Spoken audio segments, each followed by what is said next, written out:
Before we get into today's show, let me tell you about the latest deal from Mike Lindell, MyPillow. Once again, the big box stores have canceled their orders simply because they don't agree with Mike Lindell's politics. They don't like it because he supports President Trump. Well, he's going to pass that savings on to you. No more middleman. And boy, does he have some great deals on the Giza Dream Sheets and the Percal bed sheets. Listen to this. Giza Dream queen size, normally $139.98. Your wholesale price, $69.99 when you use promo code Joey. King size, only $79.99. The Percal queen size, normally $89.98. Your wholesale price, $29.98 when you use promo code Joey. Just call 1-800-893-4059 or go to mypillow.com. Always use promo code Joey. Free shipping options available. This allotment's not going to last very long. When they're gone, they're gone.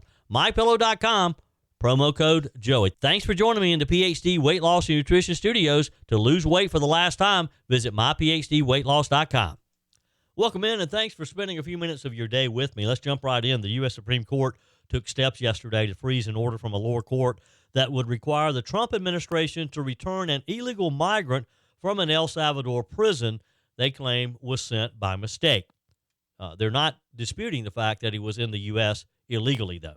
A Texas man who threatened to open fire on U.S. Immigration and Customs Enforcement ICE agents if they came to his neighborhood was charged Monday in federal court. He's not going to like the response that he's about to get. After another wild ride on Wall Street yesterday, it appears Warren Buffett's decision last year to sit on $300 billion in cash to not invest it has paid off. Buffett is the only one of 500 of the richest moguls to not lose money in the latest stock decline.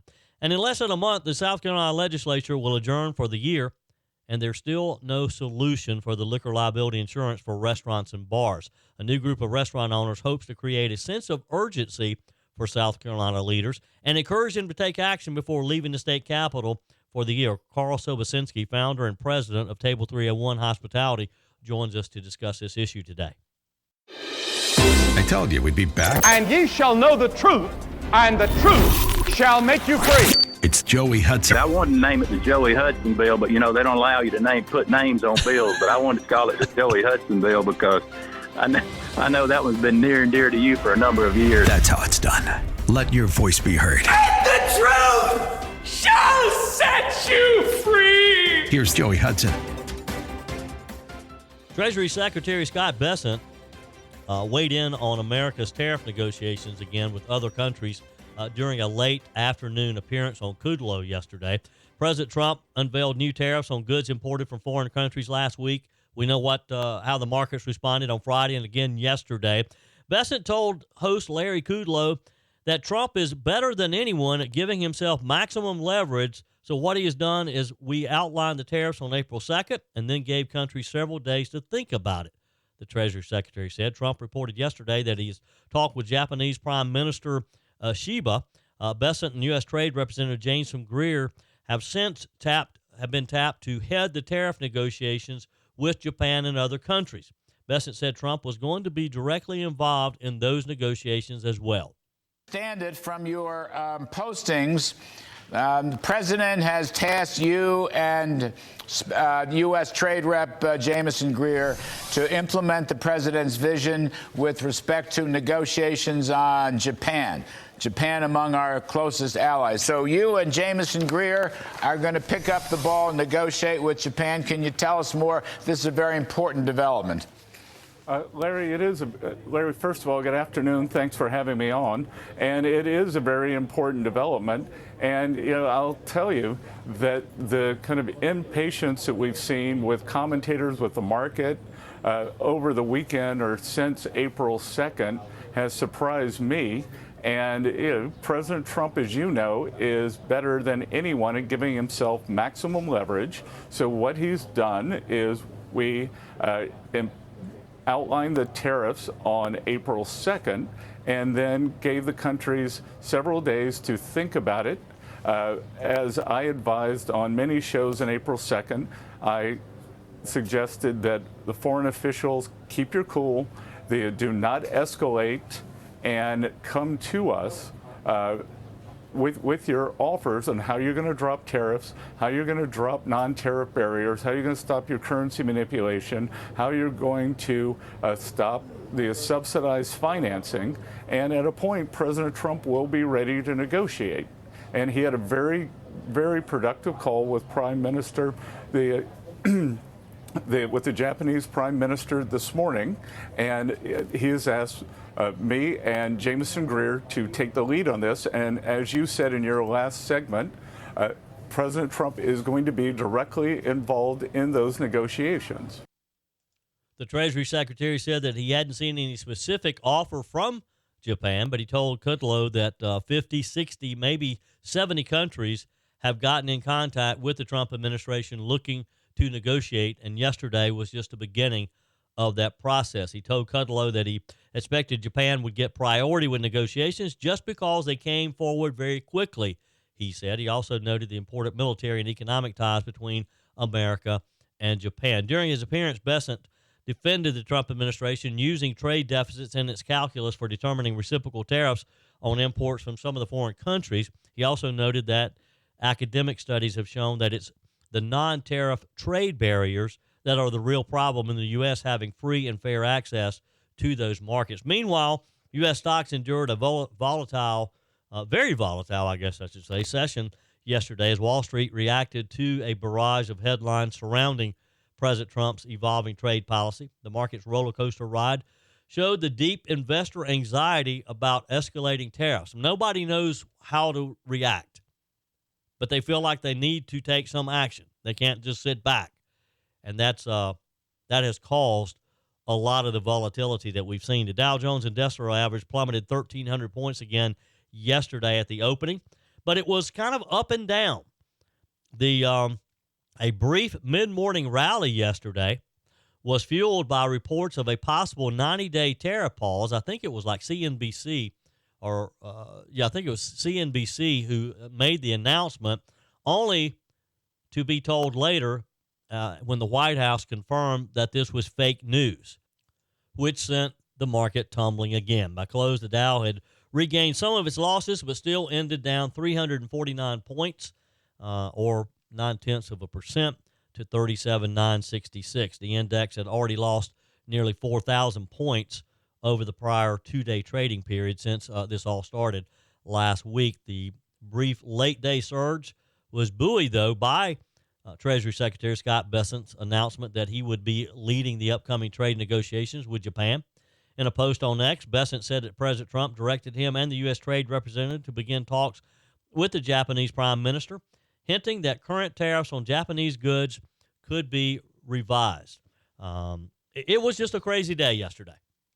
The European Union is said to be preparing its own response after Trump last week announced a 20% tariff on imports from the 27-nation bloc. EU officials have drafted a phased retaliation plan targeting steel, aluminum, automobiles, and ultimately a 20% levy. A vote on the measure is expected tomorrow.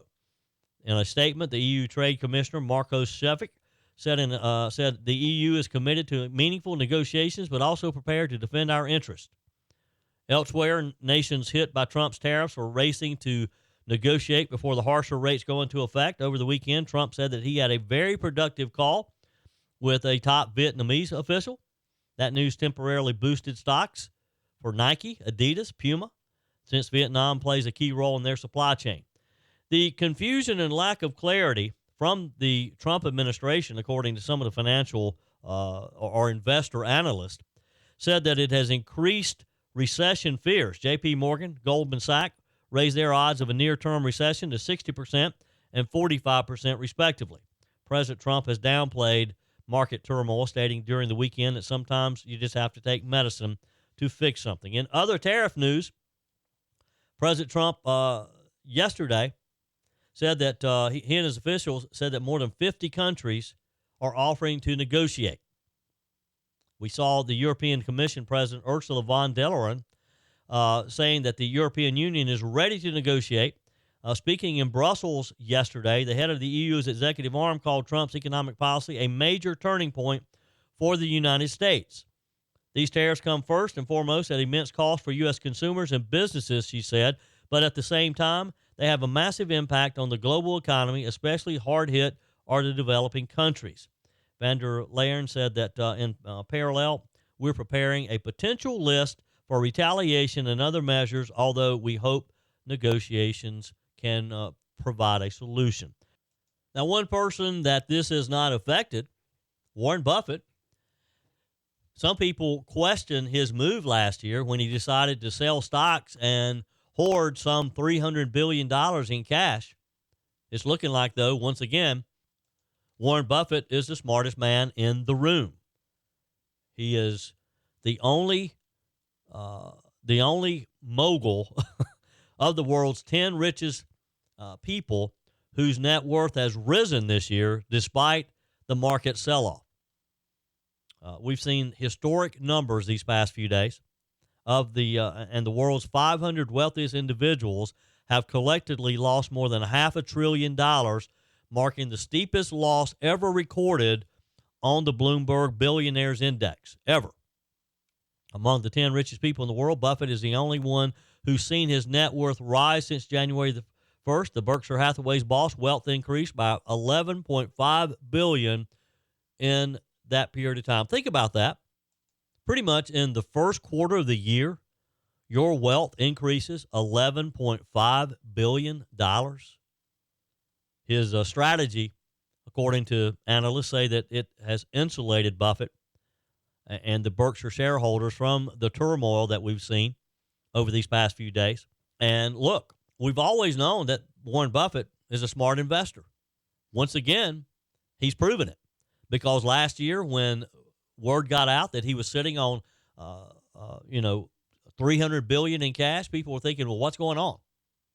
Now, I don't know that he could foresee this tariff war, but he certainly knew something could be up, and that has paid off once again. Your comments are welcome on the Firmin Ford text line, 864-477-JOEY. That's 864-477-5639. Emails always welcome, joey@joeyhudson.com. Hi, Joey Hudson here. You know, this spring there's a renewed energy and focus on efficiencies, and shaking up unhealthy habits don't serve us well. There's so much chatter about making America great again, but it starts in your home with you being the best, healthiest version of yourself. And PhD Weight Loss is doing their part, because for the first time ever, the first 11 callers get 2 free weeks added to your weight loss program. That is huge. PhD's out to prove that you don't need Big Pharma to reach your goals. It just creates dependency, not long-term change. Dr. Ashley Lucas researched weight loss trends for years and discovered a scientifically proven way to retrain your body to burn fat efficiently without hunger, extreme exercise, or dangerous medications. PhD clients watch their belly fat disappear, their energy skyrocket, cholesterol and blood pressure normalize without starving themselves. I lost over 30 pounds and I've never felt better. So call now and mention promo code Joey for my 2 weeks for free with my program. Call 864-644-1900. That's 864-644-1900, or go to myphdweightloss.com. Chief Justice John Roberts issued a temporary stay yesterday, blocking for now a lower court order that required the Trump administration to return by midnight last night a Maryland resident who was wrongfully deported to El Salvador last month, according to reports.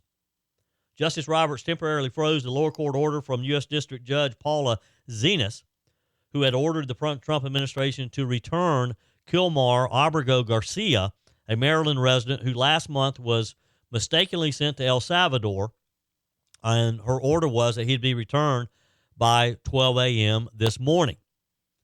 The government has acknowledged that Mr. Garcia's removal from the U.S. was an administrative error. The filing from Roberts comes after the Trump administration appealed the lower court's decision both to the Fourth Circuit Court of Appeals and to the Supreme Court yesterday morning in anticipation of the court's decision. Judges on the Fourth Circuit voted unanimously earlier today to reject the Justice Department's request for an administrative stay, which cleared the way for the nation's top court to intervene. Now, the 11th hour pause granted by Roberts gives the Trump administration additional time to comply with the court order requiring that Garcia be returned to the U.S. Roberts ordered that the case be stayed pending further order of the undersigned of the court and asked for a response from plaintiffs by Tuesday night. Lawyers for Garcia responded immediately in a reply brief filed to the Supreme Court, lawyers for Garcia noted that the extraordinary circumstances surrounding his deportation should warrant his return. They told the court this case is one of one. It presents the extraordinary circumstances of the government conceding that it erred in removing Kilmar Armando Garcia to a foreign country for which he was not eligible for removal. They went on to say Garcia has never been charged with a crime in any country. He is not wanted by the government of El Salvador. He sits in a foreign prison solely at the behest of the United States as the product of a mistake. The 11th hour intervention from Roberts comes as the Trump administration has come under intense scrutiny for the deportation flights to El Salvador. They sent roughly 261 migrants, including more than 100 Venezuelan nationals targeted for immediate removal under the 1798 Alien Enemies Act last month. The legality of using a wartime immigration law, of course, immediately was challenged and awaiting a court's decision. A ruling in that case is expected in the coming days. A Texas man who threatened to open fire on U.S. Immigration and Customs Enforcement agents if they came to his neighborhood was charged yesterday in a federal court.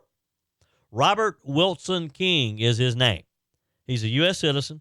He was arrested in McKinney, Texas, after he made disturbing threats online on March the 29th, according to Homeland Security investigators.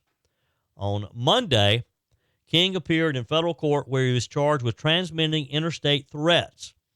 A judge ordered him held pending a Wednesday detention hearing. He's 35 years old, and the way he ended up in jail is he posted a series of threats on Facebook targeting ICE agents and making disparaging remarks about Homeland Security Secretary Kristi Noem. In the first, King shared a PBS NewsHour article and wrote, "I truly hope, and I mean this with all my heart, that Kristi Noem meets a horrible and agonizing demise. I hope she is tried in a war criminal court with the rest of the Nazis when this is all over, and I hope she is ripped apart in a gulag.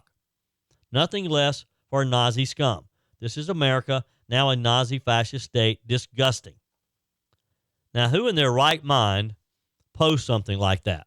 Now, I know we have free speech. I get that.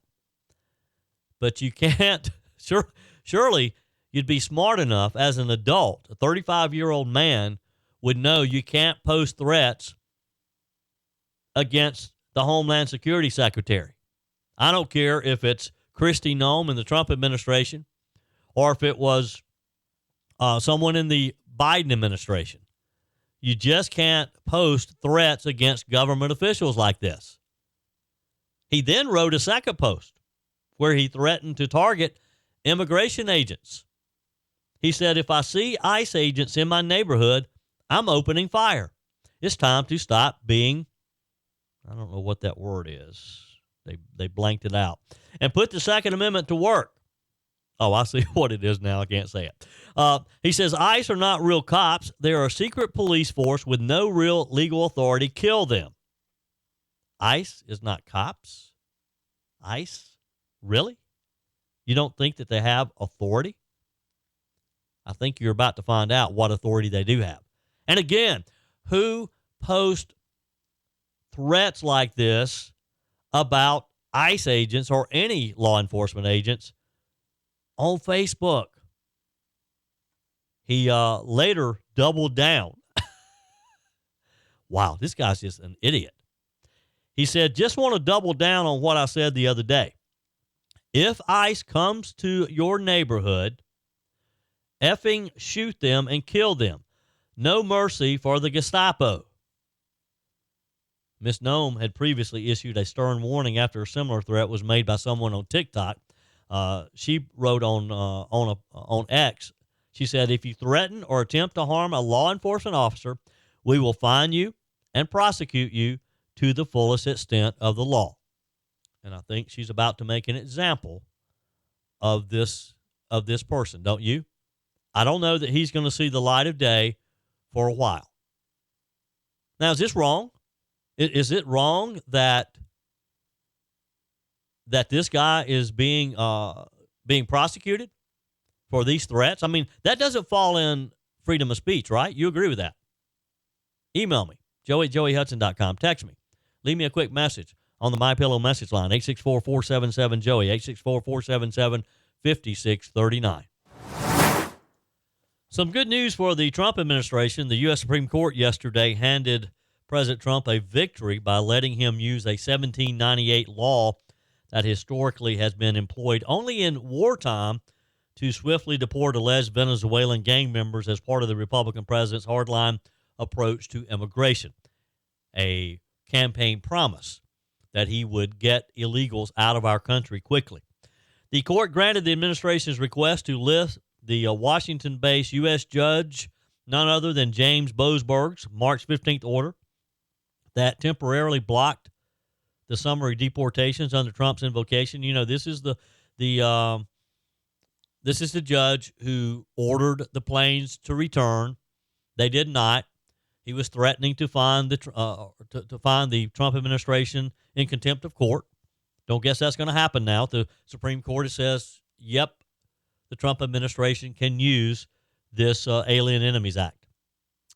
In a legal challenge that was handled by the American Civil Liberties Union, a group of Venezuelan men in the custody of U.S. immigration authorities on the same day sued on behalf of themselves and others in similar situations. They were trying to block the deportations. They argued, among other things, that Trump's order exceeded his powers because the Alien Enemies Act authorizes removals only when war has been declared or the United States has been invaded. Of course, Trump argued that they were terrorists, that they're gang members. The Alien Enemies Act authorizes the president to deport, detain, or place restrictions on individuals whose primary allegiance is to a foreign power and who might pose a national security risk in wartime. They fit the bill. Boasberg, of course, a Democrat appointee, President Barack Obama graced us with him. He temporarily blocked the deportations.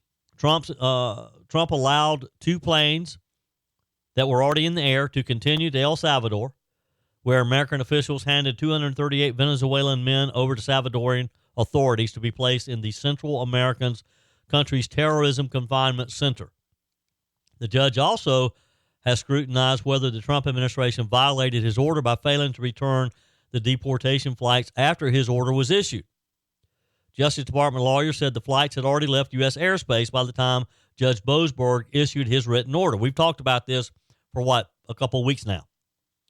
Of course, the Trump administration argued that Boasberg's temporary ban encroached on presidential authority to make national security decisions. On March 18th, Trump called for Boasberg's impeachment by Congress. That drew a rebuke from U.S. Chief Justice John Roberts. Trump on social media called Boasberg, who was confirmed by the U.S. Senate in 2011 in a bipartisan 96-0 vote, a radical left lunatic and a troublemaker and agitator. The D.C. Circuit upheld Boasberg's order after holding a contentious hearing that involved heated language. Judge Patricia Millett told Justice Department lawyer Drew Ensign that Nazis got better treatment under the Alien Enemies Act than has happened here. Family members of many of the deported Venezuelan migrants, of course, are denying that they have gang ties. One said that a tattoo that was on his loved one's arm was meant to honor his favorite team, his favorite soccer team, and it was not related to any type of gang. I don't think they're going to be coming back, though. This new book out, Fight Inside the Wildest Battle for the White House. And by the way, I got my copy in the mail. After all these little leaks of what all was in it, I couldn't stand it. I had to order a copy. We're now learning that a communications director for former Vice President Kamala Harris created a so-called death pool roster of federal judges appointed by a Republican that could swear her in if, in fact, President Joe Biden suddenly died. This is a revelation made in the book. It's published last week by William Morrow and Company. It claims that Harris's White House communications director, Jamal Simmons, crafted an entire communication strategy to employ in the event of Joe Biden's death. They're like a bunch of vultures flying around Biden, hoping, I guess, that he fell over The book is authored by political journalists Jonathan Allen of NBC News and Amy Parnes of The Hill. Said that Simmons imagined that losing Biden unexpectedly would be akin to when Lyndon Johnson was sworn in on Air Force One following John F. Kennedy's assassination in 1963. But he worried that people would question her legitimacy as president and was specifically concerned that, quote, Trump people would go apes if Harris became president. Well, of course we would go ape. None of us wanted Kamala Harris to be president. The book says Simmons believed Harris would be strengthened by an institutional stamp of approval if she were sworn in hurriedly because Biden had died unexpectedly. Her legitimacy might be questioned, he worried, recalling the January 6th effort to stop Biden from being certified as president. As a result, Simmons created a spreadsheet of various judges who had been nominated by Republicans who might be equipped to help bolster her legitimacy.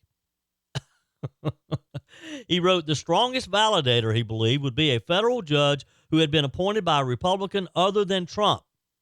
He compiled a spreadsheet of those jurists across the country down to a city-by-city breakdown and carried it with him when he traveled with Harris. They were ready. They were ready if they got the news that Joe Biden had died out on the beach, that they would, regardless of where they were, they would have a list of judges that could swear her in quickly. Simmons said he never told Harris about the so-called death pool roster before his departure with her communications team in January 2023. However, he instructed colleagues to notify him immediately if something did happen to Biden so he could implement the communication strategy. Ultimately, Simmons left the spreadsheet with another Harris staffer, according to the book. The book did not specify which judges were included on the list. I haven't had a chance to start reading it yet. But with all these nice little tidbits that we're getting, I can't wait to jump in. Harris, of course, served as a senator from California. Did not immediately respond to a request for comment. Of course she didn't. Can you imagine if Kamala Harris and Joe Biden are ever in the same room again together, some of the conversations they're going to have? Wonder what Joe Biden thinks about the fact that she had her vulture circling him, waiting for him to die, and was ready to jump in, even to the point that they had a list of judges. Now, granted, it probably was a pretty good idea. I mean, I don't know that some federal judge appointed by George Bush is going to give any degree of legitimacy to Kamala Harris, because nobody was going to like that anyway. None of us were going to accept that, right? But it's probably smart for them to think that way, because we certainly would object if it was an Obama or a Biden-appointed judge. We would think that something on the inside had happened. But hey, the truth is, if Joe Biden had fallen over before the end of his term, she would have rightly become president. That's the succession plan. That's what the vice president's for. The book also includes details revealing how Barack Obama remained hesitant to back Harris in 2024. And that's what I want to get to. I want to get to some of the gritty details on how they ended up getting Barack Obama to endorse her when it was pretty clear he did not think she was a candidate. He didn't think she could win. According to the book, Obama didn't believe Harris could beat President Trump. And in the end, that proved to be true, didn't it? That proved to be correct. That shows you that Barack Obama, I guess, does have a little bit of political savvy. Your comments are welcome on the Firmin Ford text line, 864-477-JOEY. That's 864-477-5639. Emails always welcome, joey@joeyhudson.com. Speaking of the Firmin Ford text line, it's never been more important to support locally run businesses owned by people who actually live here in the upstate. Let me take a minute to talk with you about our friends at Firmin Ford. If you're looking for a new vehicle, maybe a great pre-owned vehicle, one you can trust, or maybe you're looking to order that special vehicle. Either way, if you want a new one, a brand new one, or a pre-owned that you can trust, the folks at Firmin Ford, they're there to help you.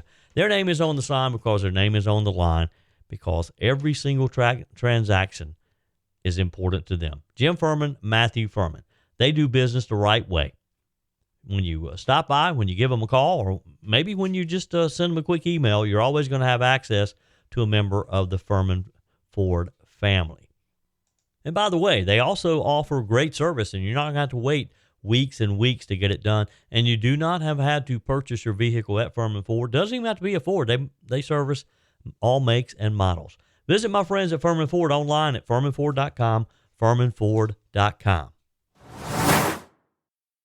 As you know, we've talked quite a bit about liquor liability insurance and the crisis that the bar and restaurant industry has faced over the past few years. It's gotten so bad that some businesses have had to close their doors after many years of serving their communities. We've had state legislators on the show. We've had representatives from the chamber, other state policy organizations. And the current situation is this. The state house has passed a bill that's presently in the Senate. The South Carolina Senate passed their version, which is a more extensive overall of liability laws, and it's over in the South Carolina House. But unless something is done pretty quickly, these two bills will remain in limbo as legislators are set to leave Columbia on May the 8th. Now, there's a relatively new group that's joined the discussion, known as the Responsible Hospitality Reform Alliance. This new statewide effort is being led by some of South Carolina's prominent hospitality groups, one of which is here in the upstate, Table 301 Hospitality, or you may recognize him as the owner of Sobeys and the Lazy Goat, Nosedive, and others. Carl Sobocinksi is the president and founder of Table 301, and he's been a leader in the upstate hospitality world for more than 25 years now, and Carl joins us on our guest line. Welcome, Carl. How are you? I'm doing great, Joey. Thanks for having me, and thanks for pointing out that we are down to the wire with these folks in Columbia. Yeah, it has been a long process, and we have followed it very closely. This is a tough issue, Carl, and I know you've watched it closely as well. Before we get into the work that the Responsible Hospitality Reform Alliance is doing, give our listeners an overview of how we got to where we are. Yeah, so I think if you go all the way back to 2005, there was some legislation passed that really got us to this point where we've become known as the one drink state. And I won't go into a lot of detail on that at this point, but we can do some research on that if you're interested. And then in 2017, the legislature passed a mandatory $1 million liquor liability requirement for all bars, restaurants, no matter the size, the volume of business, if they were serving after 5 p.m. So it took several years for the rates to really increase from that legislation in 2017. But now they've since 2022, roughly, they've really started to impact the bars and restaurants. And listen, it's a tough enough business as it is. We operate on about single-digit margins, so 5 to 7, 8% to the bottom line is standard for a standalone local restaurant. And so you start cutting into that number with an increase, doubling a liquor liability, general liability insurance premium. All of a sudden your business becomes tougher and tougher. Yeah, and it has been tough to the point, as I mentioned, we've seen a number of bars and restaurants close over this past year especially. You're probably like me and others a bit frustrated that it's taken this long. So talk with us about your new group and how do you think the Responsible Hospitality Reform Alliance can make a difference? Yeah, so Responsible Hospitality Reform, we formed last fall, basically after a year of going down to Columbia, a handful of us that are restaurant operators. And, like I said, every day we're just trying to hit that 5 to 8% profit margin. We're trying to keep our doors open. We create a lot of jobs. And we realized after being down there last year that we really don't know all of the ins and outs of how Columbia works, and that we needed some professionals on our side. So we formed a small group. We put up some money, each of us, so that we could afford a lobbyist and an attorney. We're working with the Sweatman Strategies, Lisa Sweatman, and attorney Sean Blake out of Columbia. And they have been fabulous at kind of guiding us through the process. And now our role is to really show up and to talk to our legislators, make phone calls and emails, and then literally share that with the other restaurateurs, bar owners, venues around the state. And so having their guidance it's paramount. We couldn't have done this on our own, and we certainly can't read what's what's in these bills, beyond the first line or two, because it gets pretty into the weeds down there. And so Sean Blake's been great at guiding us through what language is in there, and actually having a seat at the table on subcommittee and with leadership in both the House and the Senate. Yeah. Well, as you know, Carl, the Senate passed their version. It's a little more extensive and covers liability beyond the restaurant and bar industry. The House bill is more focused on liquor liability and the restaurant and bar industry. Do you guys have a preference of which bill you would rather see passed? We really don't. Our preference and our message, and I would encourage your listeners to pick up the phone or email your representative and let them know that they really should not go home on May 8th without doing something for the hospitality industry. So at this point, the House bill passed unanimously through the House, and it's in the Senate. Our own local Senator Ross Turner's put his name on it so that right now it can't move. He has told me that he's going to take his name off of it and strike through it and send it back to the House, essentially with 244, which, again, I'm just a restaurant guy. I don't understand all of what happens in Colombia, but we've just encouraged Ross to get some movement on that bill. But again, at the end of the day, either one would bring relief to our industry, and right now we can't afford to not have some relief for our industry. Yeah. I've had Senator Turner on the show. Of course, he's in the insurance business, so he joked with me, Carl, and said, of all the issues we cover here in the Senate, I felt like that I was the expert in the room when we were talking about this, and he probably has a point there. He shared something with me, Carl, when we were talking about this, and he talked about the ISO, their insurance rating, and that's how insurance is rated based on your ISO number. And he was talking about that Virginia has the lowest ISO ratings, but basically Virginia takes the way they approach it is not who actually serves the alcohol, but who consumes the alcohol. And that has seemed to do real well for their liability insurance there. I think that would make sense in a lot of states. I don't know in a state that has joint and several issues and strict liability issues like South Carolina that would make a lot of difference. Yeah. Again, I don't mean to speak out of turn, but I know as much as I know.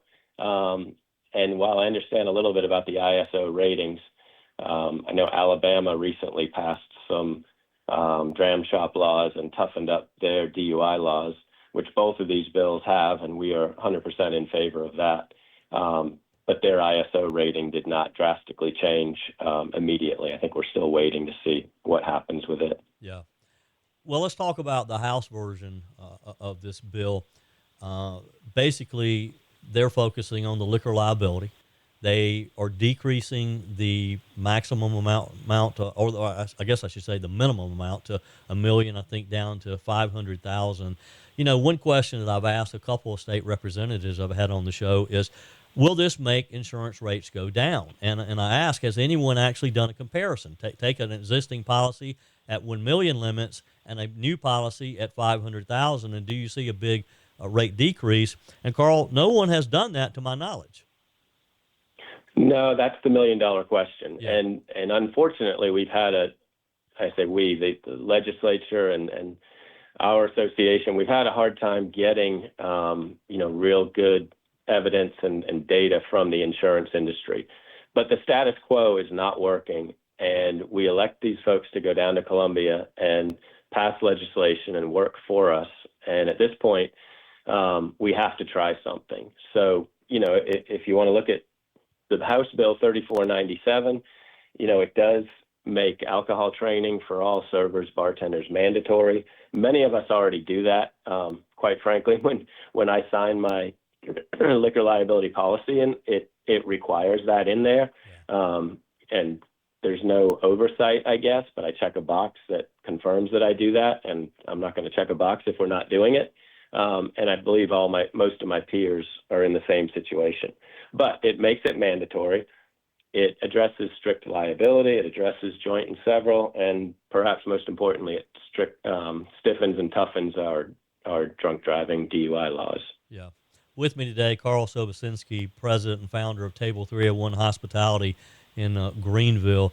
So, Carl, let's just talk about where you're headed from here. I mean, what can our listeners do other than the fact, I guess you're right, we need to call our state rep, our state senators, and say, don't come home until you get something done here. What would you hope to see happen in the next few weeks? Yeah, so we actually just got off of our weekly call, and they go on furlough, I think, next week for Easter, and then they come back on Monday, April 21st. And as most of your listeners probably know, they arrive in Columbia on Tuesday. They set a schedule. They work on Wednesday, and by 1 o'clock Thursday, they're usually home. And so we've got the week of the 21st, the week of the 8th, and then the first week of May. So we are down to just a handful of days, and something's got to pass out of one chamber and back over to the other. So again, I would just encourage, if you care about your local businesses, your favorite bar or restaurant where you like to have join with family and friends and enjoy a nice meal and some drinks, please reach out to your local representatives and senators and encourage them, that this is what we elect you to do. Get the job done. Do not leave on May 8th without passing one of these bills and helping these small businesses that are vital to our community and to our state. Yeah. Carl Sobocinski, thank you for your time. Appreciate the leadership position you're taking on this issue. It's important to a lot of people around the state. And, hey, we'll check back with you as we get closer to the 8th. Thanks, Joey. I hope we can talk again on the 9th and have some good news for everybody. That's it for today's edition of Just the Truth. Thanks for joining me in the PhD Weight Loss Studios. To lose weight for the last time, visit myphdweightloss.com. If you haven't joined my mailing list yet, visit my website, joeyhudson.com. Click on the Connect with Joey button so that you can receive our emails and the most up-to-date news. Also, join me on my YouTube channel. Be sure and like, comment, and subscribe. Just search for Joey Hudson. As always, thanks for spending a few minutes of your day with me. Do me a favor and forward this episode to a few friends.